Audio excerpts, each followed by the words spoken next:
This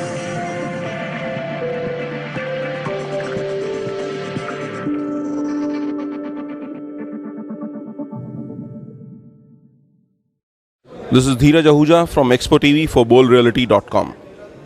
Anshuman, would you please tell us about the need for a regulator in the sector, please? See, the regulator is inevitable now.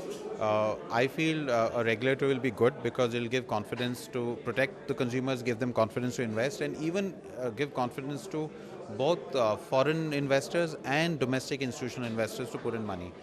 The challenge is that this bill so far is not balanced, and I hope the government has done a lot of deliberation with all the stakeholders, and I hope they take a note and they'll consider what the issues have been raised by developers and other stakeholders, where I feel that the government needs to be more accountable. So, for example, if a project is going on, one of the big challenges a developer faces is that he does not get approvals on time, and the projects get delayed. So one of the major reasons for delay of projects is this. I mean, there are other reasons also, but one of this is the most talked about, that they do not get approvals on time. So there should be some accountability from the government side, which should say that, okay, if someone applies for approvals, there's a time period by which the government has to come back.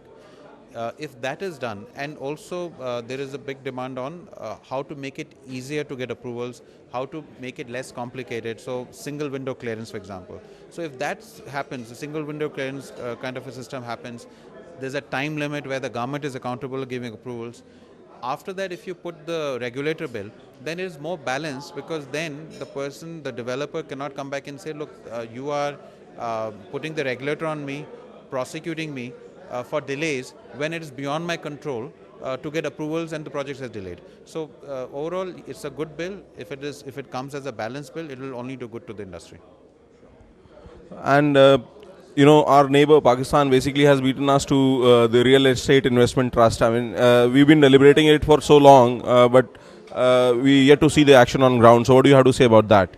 Yeah, that is disappointing in the sense that I really don't care what Pakistan is doing, but we need that real estate, REIT bill here, because again, if that comes in, it will mobilize huge amount of funds for productive investment in real estate and infrastructure. And I hope the government soon considers clearing the tax issues which are there with this structure, and if that is done, I'm fairly confident there will be a lot of players who will come in, set up REIT structures, and it will really be a game changer for the industry. Thank you so much.